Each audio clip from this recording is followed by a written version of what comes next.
빌립보서 5번째 말씀입니다. 너희 구원을 이루라 라는 제목으로 같이 말씀을 나누도록 하겠습니다. 어느 날 한 청년이 여름 수련회에 참석을 했습니다. 믿음도 신앙도 없던 이 청년이 2박 3일의 시간 동안 같이 말씀을 듣고 기도하면서 하나님을 깊이 체험하게 됩니다. 자신이 죄인인 것을 회개하게 되고 예수 그리스도가 나의 삶의 주인이고 그 예수를 믿을 때에 내가 구원받게 된다는 것을 확신하게 돼요. 그래서 그 예수님은 내 삶에 모시고 영접하게 됩니다. 한순간 하나님의 존재와 예수님의 존재가 믿어지게 돼요. 그런데 문제는 시간이 지나면서 어느 순간 여전히 내 안에 있는 죄의 모습이 다시 발견되고 그로 인해서 넘어지게 되고 아직도 그리스도인답지 못한 모습 때문에 힘들어하고 고민하게 되는 거예요. 나는 분명히 예수를 믿고 나는 분명히 구원을 받았다라고 생각했는데 내가 구원을 받은 게 맞는 건지, 나는 구원받는 존재가 확실한 건지에 대해 진지하고 심각한 고민에 빠지게 돼요. 여러분, 아마 그리스도인이라면 누구나 동일한 경험이 있을 거라고 생각합니다. 여러분 각자마다 동일한 마음과 생각들이 있었을 것 같아요. 여러분 어떻습니까? 여러분 구원 받으셨습니까? 우리가 오늘 이러한 고민과 질문을 빌립보서 2장의 이 말씀을 가지고 함께 나누어 보고자 합니다. 바울은 12절을 시작하면서 그러므로라고 하는 전치사로 시작합니다. 여러분, 그러므로라고 하는 이 전치사는 앞에 있는 문장을 연결해주는 연결고리이자 결론을 도출해주기 위해 사용하는 전치사예요.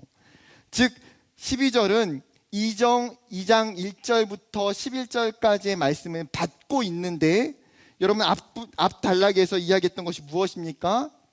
너희가 예수님의 마음을 품으라는 거예요. 예수님의 이 마음을 품으라. 예수님의 그 이 마음이 뭐예요? 십자가의 그 사랑과 겸손의 마음을 품으라고 이야기해요. 이 예수님의 마음을 가지고 나아가서 결론적으로 너희가 붙들고 나아가야 되는 것이 있는데 바로 무엇입니까? 구원이라고 이야기합니다. 12절 말씀, 그러므로 나의 사랑하는 형제들, 사랑하는 자들아, 너희가 나 있을 때뿐 아니라 더욱 지금 나 없을 때에도 항상 복종하여 두렵고 떨림으로 너희 구원을 이루라. 지금 바울이 이 명령의 중요성을 확실히 강조하기 위해서 뭐라고 말합니까? 너희가 나 있을 때뿐만 아니라 더욱 지금 나 없을 때에도 항상. 무슨 말이에요? 사람과 시간과 상황을 초월하여서 너희가 반드시 해야 되는 게 있다는 거예요. 여러분, 보통 사람은 누군가 곁에 있거나 지켜보면 열심을 다해서 잘합니다. 그런데 반대로 누군가 지켜보지 않거나 곁에 없게 되면 열심을 하지 않는 경우가 있어요. 우리가 어렸을 때에 학교에서 청소할 때 어때요? 반에 담임선생님 계시면 어떻게 청소합니까? 정말 열심히 그래도 청소를 해요. 그런데 선생님이 그날 안 계시거나 빨리 나가시면 어떻게 청소합니까? 천천히 청소하나요? 정말 빛의 속도로 대충 청소해요. 대충 하고 끝납니다. 공부를 할 때도 야자 감독이나 선생님이나 누가 같이 곁에 있으면 어떻게 해요? 그래도 열심히 좀 집중해서 공부를 해요. 그런데 누가 없으면 어떻습니까? 딴짓하기도 하고 핸드폰을 보기도 하고 졸기도 하고 그냥 그 시간을 흘려보낼 때가 많아요. 직장에서도 업무를 할 때도 상관이 지켜볼 때와 또 지켜보지 않을 때도 분명 차이가 있습니다. 사람이 무엇인가를 동일한 열심을 갖고 한다는 것은 쉬운 일이 아니에요. 지금 빌립보 공동체에도 상황이 마찬가지입니다. 바울이 그들과 함께 있을 때에는 이 빌립보 공동체 안에 복음에 대한 열심과 신앙적인 말씀의 순종, 영적인 삶에 대한 반응들이 굉장히 많이 나타났어요. 그런데 지금 어때요? 바울이 떠나고 난 이후에 그들이 어떻게 되었습니까? 그들의 믿음과 신앙과 열심이 사그라들고 있다라는 거예요. 그렇게 바울이 다시 편지를 써서 뭐라고 말하고 있어요? 나 있을 때뿐만 아니라 지금 나 없을 때에도, 너희가 나 있을 때에 그 하나님께 보여줬던 순종의 모습이 여전히 내가 없을지라도 동일하게 나타나야 된다라는 거예요. 변하지 않는 일관성 있는 신앙과 열심과 믿음을 유지하는 것. 여러분, 이것이 신앙에 있어서 굉장히 중요한 자세예요. 우리도 돌아보면 여러분, 신앙생활 할 때 어때요? 누군가 나에게 관여하거나 나에게 함께 할 때에 더 열심을 내는 것이 분명 사실이에요. 굉장히 많이 우리는 사람을 의식하고 사람을 타요. 내가 좋아하는 목회자나 내가 좋아하는 리더가 있으면 함께 열심히 신앙생활을 합니다. 반대로 내가 꺼려하는 목회자나 내가 잘 안 맞는 리더가 있으면 그에 비해서 열심히 떨어져요. 양육훈련을 받을 때나 리더로 봉사할 때나 교사로 섬길 때에도 내가 어떠한 책임을 맡고 있을 때에는 열심을 다합니다. 그러나 그러한 책임과 섬김에서 자유하게 되면 어떻게 돼요? 나의 열심과 나의 신앙이 식어져가는 내 모습을 보게 될 때가 있습니다. 그렇다면 정직하게 생각해 봐야 돼요. 여러분, 나의 신앙과 나의 믿음과 나의 열심에 영향을 끼치는 요소가 뭐예요? 내가 아니라 타인이 되는 거예요. 여러분, 그것이 어쩌면 우리가 신앙생활하는 것에 있어서 굉장히 위험한 요소가 될 수 있고, 여러분, 이것만큼 우리의 신앙을 약하게 만드는 요인이 없다는 거예요. 우리가 정말 훈련되어져야 되는 신앙적 자세는 바울이 오늘 권면하고 있는 이것입니다. 신앙의 일관성. 아무도 보지 않더라도, 내가 누구에게 속하여 있지 않더라도 나의 믿음과 나의 신앙이 동일하게 일관성을 갖는 것. 사랑하는 여러분, 여러분은 변함없는 신앙의 일관성을 가지고 있습니까? 청년의 때에 여러분, 우리는 다 이 부분에 대해서 분명하게 약점이 있어요. 왜요? 이 청년이라는 시간이 어쩌면 외부적인 영향을 가장 많이 받는 때이기 때문이에요. 그렇기 때문에 좋은 사역자, 좋은 리더, 좋은 또래, 좋은 친구가 있는 것이 사실은 굉장히 우리에게 중요한 부분이기도 해요. 여러분, 우리는 이 부분을 우리가 알고 있음으로 말미암아 보완하고 훈련해야 된다는 거예요. 사람과 시간과 상황의 영향을 받기보다는 내가 정말 동일한 자세로 하나님을 섬기고 하나님을 예배하고 하나님과 함께 말씀을 나눌 수 있는 신앙이 되는 것. 그 자세를 갖추는 저와 여러분 되기를 주님의 이름으로 축복합니다. 여러분, 이러한 신앙의 자세를 가지고 일관되게 드러내야 되는 부분이 뭐냐면 바로 오늘 구원이라는 거예요.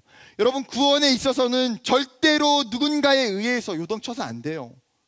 여러분, 누구에 의해서 내 신앙과 내 믿음의 구원이 흔들리고 있고 없고 하는 문제가 아니라는 거예요.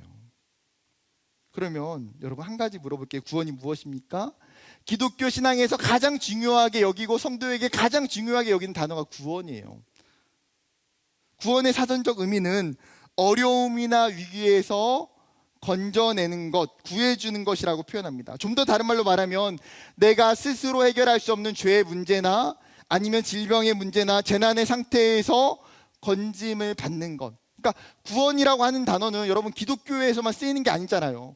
우리가 살아가면서 보편적인 영역에서 어려움과 문제에서 끄집어내 주는 것을 구원이라는 단어로 사용해요. 그런데 여러분, 기독교적인 의미에서 구원은 더더욱 무엇입니까?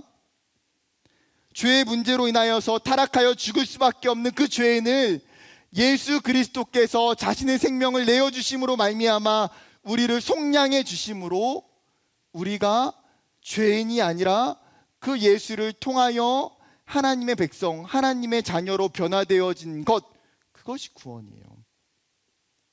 그럼에도 불구하고 여러분, 구원은 단순히 예수를 믿고 천국에 가는 것을 훨씬 뛰어넘는 의미예요.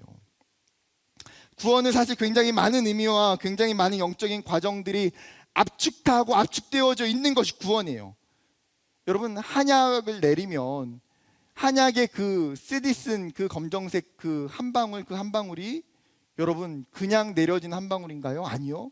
그 한약을 내리기 위해서 얼마나 수많은 약재들, 때로는 몇십만 원, 몇백만 원 정말 고급의 약재들이 그곳에 함께 어우러져서 오랜 시간 우려내서 내려오는 사실은 한 방울이에요. 여러분, 마치 구원도 이와 같아요. 그렇다면 여러분, 이러한 구원이 우리에게 왜 필요합니까? 우리의 인생에 구원이 왜 필요해요? 그것은 우리의 인생의 죽음이 맞닿아 있기 때문이에요. 우리는 육체적으로 살았지만 우리는 죽은 자이기 때문이에요. 아니, 내가 이렇게 멀쩡히 살았는데 내가 왜 죽었어? 라고 이야기하면 기분이 나쁠 수도 있어요. 그러나 이것이 팩트예요. 성경은 수많은 악과 죄에 눌려서 그 죄의 지배와 영향 아래 있는 사람을 죽은 자라고 이야기합니다. 에베소서 2장 5절에 이렇게 말해요. 허물로 죽은 우리를 그리스도와 함께 살리셨고. 우리의 존재는 어떤 존재입니까? 허물로 말미암아 죄로 인해서 죽어있는 존재라는 거예요. 어느 날 밤 사내들인 공회원 회원 중에 한 명이었던 니고데모가 예수님께 찾아옵니다. 그는 바리새인이었고 율법에 탁월하고 율법을 누구보다 열심히 지키는 사람이었어요. 그가 하나님 나라와 영생에 대한 궁금증을 가지고 예수님께 왔을 때에 예수님이 니고데모에게 말씀하신 것이 무엇입니까? 거듭남이에요. 거듭남. 너가 다시 태어나야 된다. 여러분, 지금 멀쩡하게 살아있는 니고데모를 향해서 예수님이 왜 거듭남을, 왜 다시 태어나야 된다고 이야기하고 있을까요? 지금 예수님이 바라보고 있는 관점이 무엇입니까? 그 니고데모가 죽어있는 존재라는 관점 속에 이야기하는 거예요. 그가 육체로는 살았지만 그가 영으로는 죽어있기 때문에 다시금 태어나야 되는, 다시금 새 생명이 필요한 존재라는 거예요.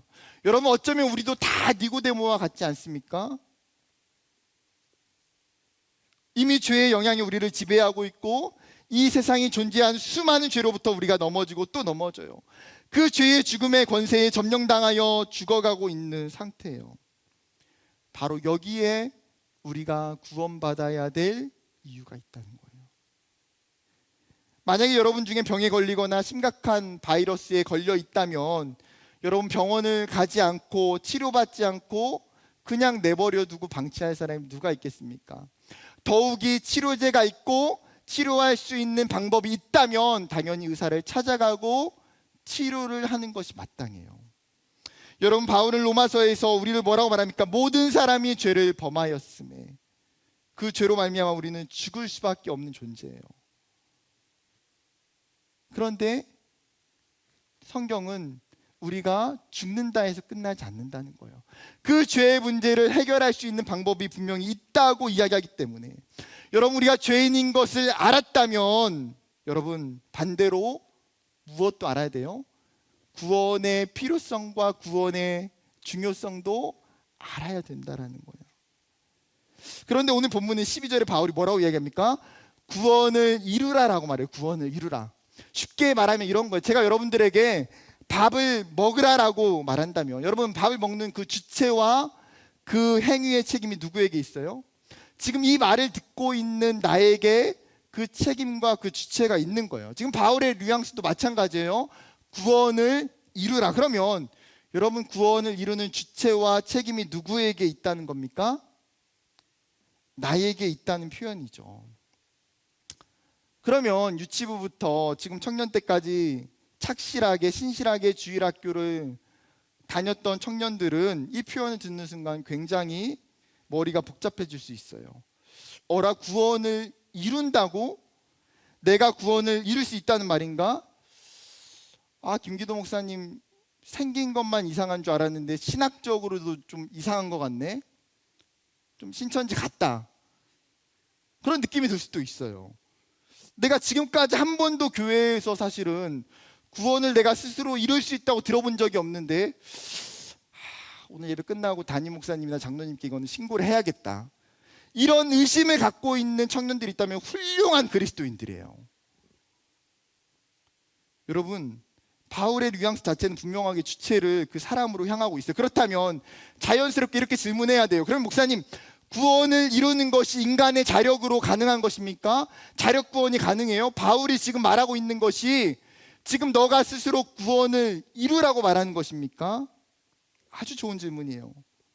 문자적으로만, 뉘앙스 자체로만 해석한다면 마치 그렇게 해석할 수 있는 요지가 있는 것처럼 보여져요. 그러나 여러분, 성경이 이야기하고 있는 진리는 무엇입니까?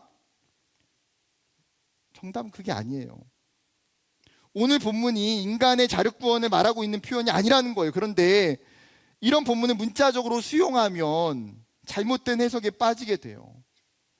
굉장히 오래전부터 인간의 자유의지와 행위로 구원이 가능하다고 주장했던 사람들이 사실은 굉장히 많이 있었어요. 대표적으로 4세기를 살았던 영국의 수도사였던 펠라기우스라는 사람이 있었어요. 굉장히 많은 사람에게 영향력을 끼쳤던 수도사예요.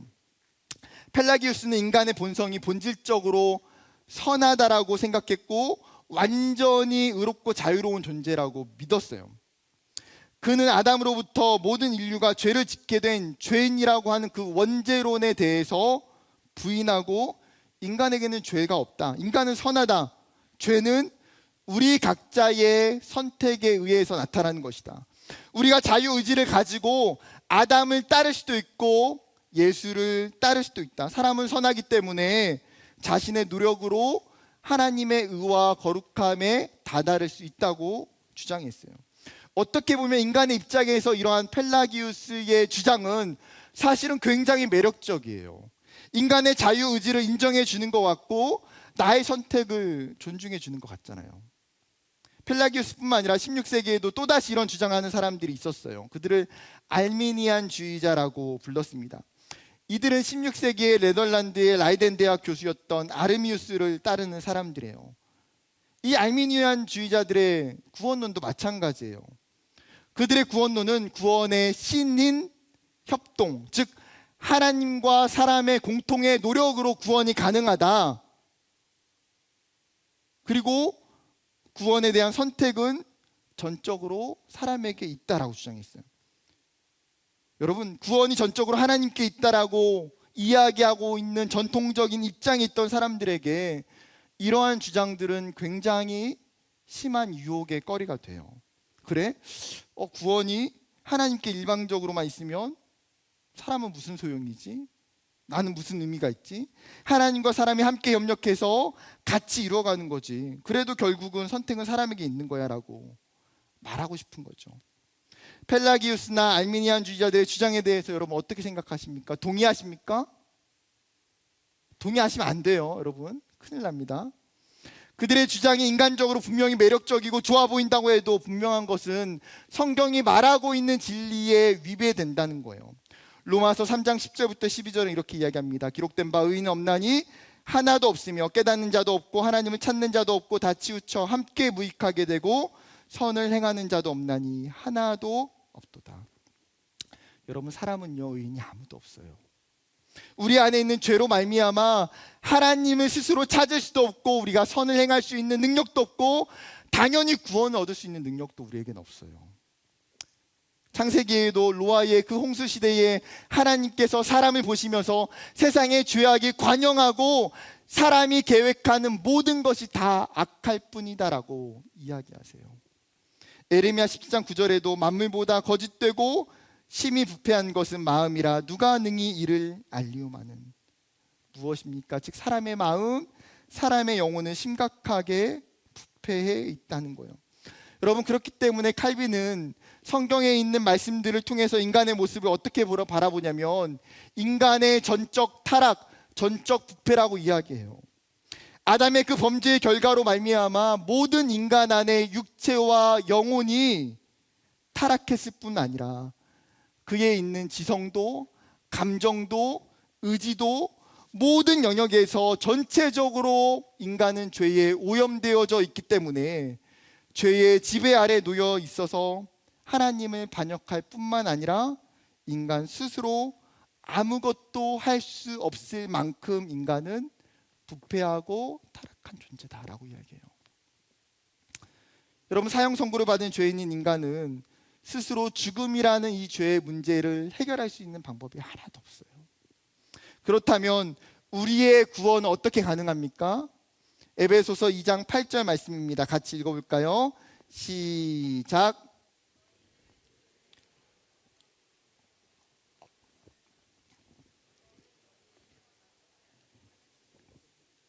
바울이 강력하게 이야기해요. 너희의 구원은 어디에서 난 것입니까? 너희 스스로에게 주어진 것이 아니라 하나님의 은혜라는 거예요. 너희의 행위가 아니라 하나님이 너희에게 선물로 주어졌기 때문에. 하나님이 죄인된 인간을 구원하시기 위해서 계획하셨고, 그리고 그 계획을 이루시기 위해서 하나님의 하나뿐인 아들 예수 그리스도를 이 땅에 보내주셨고, 십자가 위에서 달려 죽게 하셨어요. 여러분, 그렇기에 구원은 우리가 선택한 것도 우리가 만들 수 있는 것도 아니에요. 전적으로 하나님께 달려있고 하나님의 선택과 은혜 안에 있는 거예요. 여러분, 이것이 유일한 구원의 방법이에요. 그러면 다시 이런 질문이 생겨요. 목사님, 그러면 바울이 12절에 마치 구원을 이루라고, 구원은 인간적 행위와 노력으로 가능한 것처럼 말하고 있는데 바울이 잘못 말한 겁니까? 아니요. 사실 바울은 12절에 말하고 있는 이 구원을 그리스도를 영접한 순간 얻게 되는 칭의적 측면에서의 구원을 이야기하는 것이 아니에요. 바울은 더 크게 성화적 측면에서의 구원, 종말론적 측면에서의 구원을 이야기하고 있어요. 여러분, 구원이라는 것은 단순히 내가 예수를 믿고 의롭다고 칭함을 받게 된 그 칭의가 있다고 해서 여러분 구원이 끝난 것입니까? 그렇지 않아요. 여러분, 구원은 과거적인 측면에 머물러 있지 않다라는 거죠. 성화의 과정, 견인과 영화의 과정도 포함되어져 있어요. 설교 초반에 이야기했던 것처럼 여러분 구원이라고 하는 그 단어 안에는 굉장히 많은 의미와 굉장히 많은 영적인 하나님의 역사와 과정들이 포함되어져 있는 거예요. 성경에 있는 수많은 이 구원에 대한 이야기들을 신학자들은 풀어내고자 했어요. 그것을 구원의 서정, 구원에는 어느 정도의 순서가 있다고 이야기해요.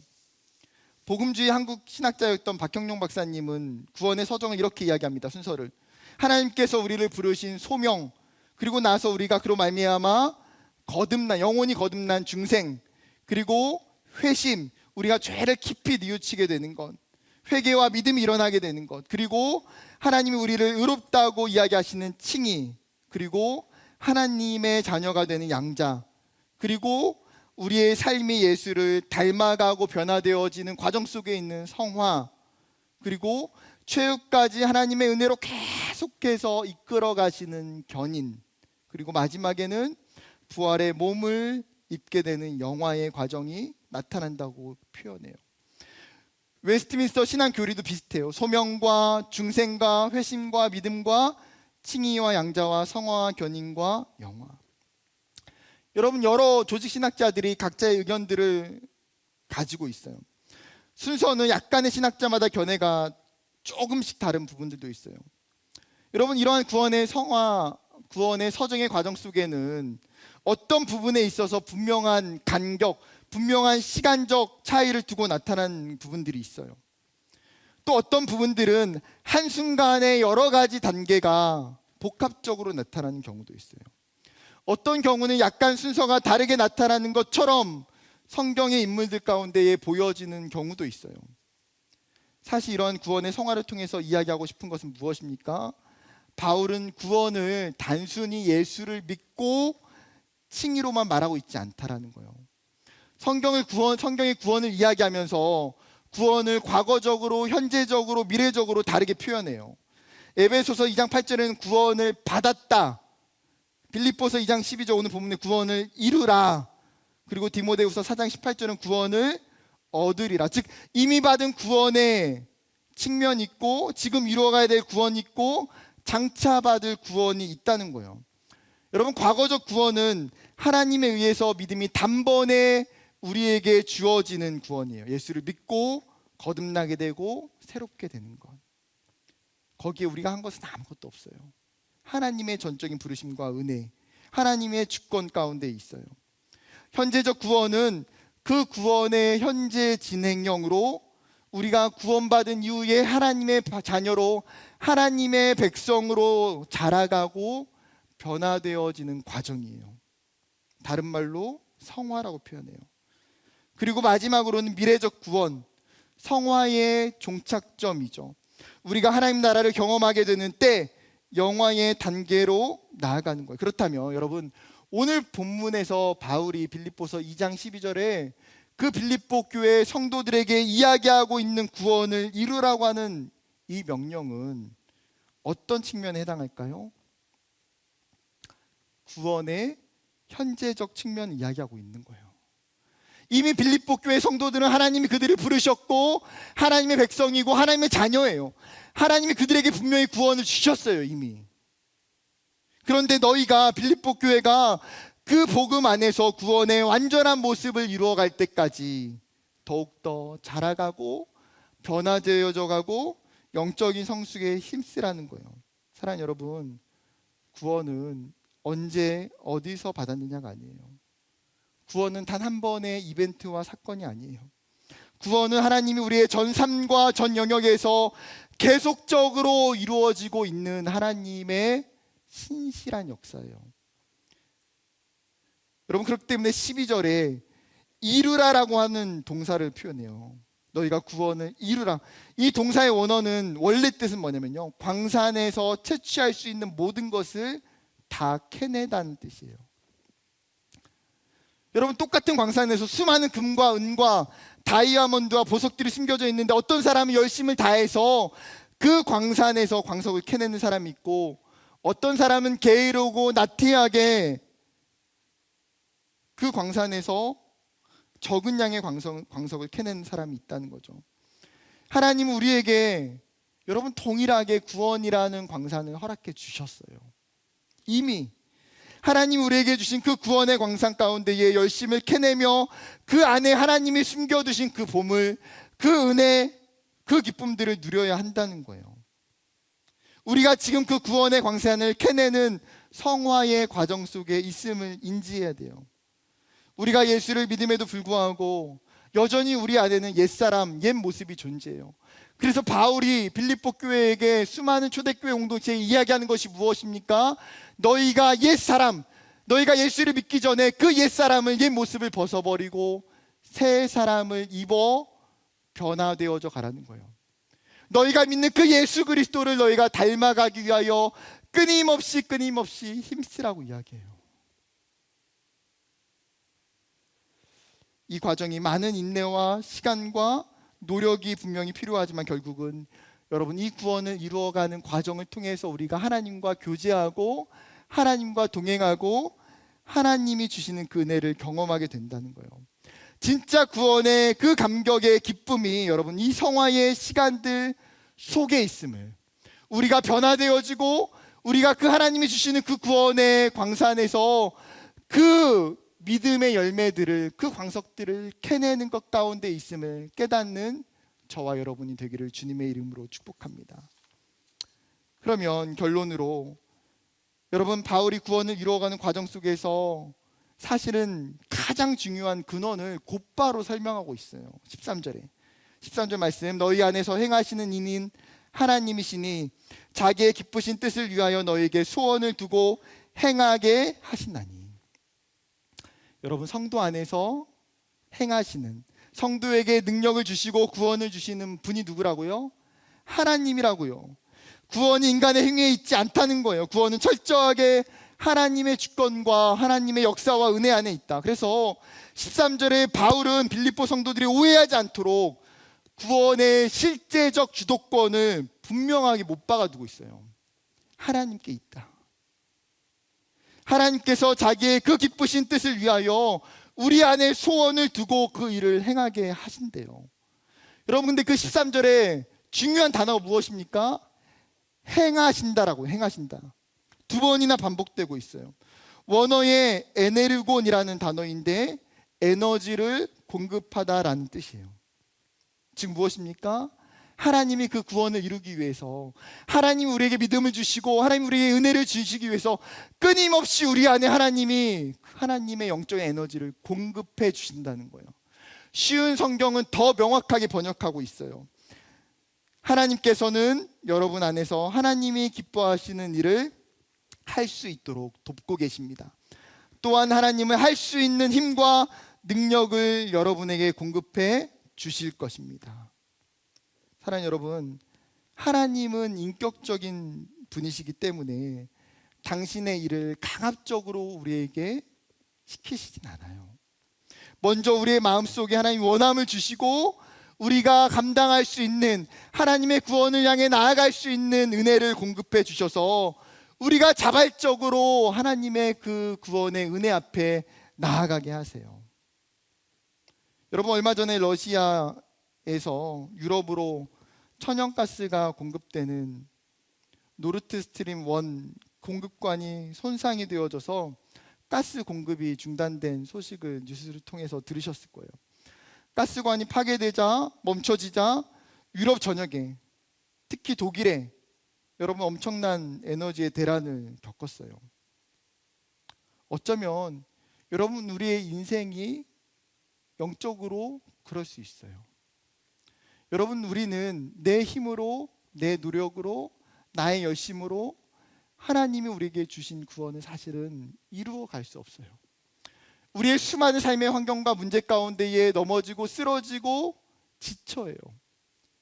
여러분, 우리의 그 지침과 그 영적인 문제들을 해결하기 위해서 수많은 인간적인 방법들을 우리가 다 사용할 수도 있어요. 하지만 여러분, 그 모든 방법들이 우리에게 일시적이에요. 여러분, 우리가 우리의 구원을 이루어가는 일은 어디에 있어요? 하나님이 우리에게 주시는 은혜의 공급 안에 있다는 사실이에요. 그렇다면 여러분, 마지막 질문이에요. 여러분은 여러분의 그 구원을 이루어가는 지금 이 시간과 과정 속에 하나님이 공급하시는 은혜로 살아가고 있습니까? 하나님의 그 영적인 구원의 은혜가 여러분에게 잘 흘러가고 있습니까? 만약에 그렇지 못하다면 여러분, 내 삶을, 내 신앙을 다시금 되돌아봤으면 좋겠어요. 하나님, 내 안에 있는 하나님이 주시고 하나님이 행하시는 그 공급관이 멈추어지지 않도록, 막혀지지 않도록 하나님, 내가 그 은혜를 끊임없이 공급받아서 하나님, 내가 하나님이 주시는 그 구원의 은혜를 하나님, 내가 이루어갈 수 있도록 인도하여 주시옵소서.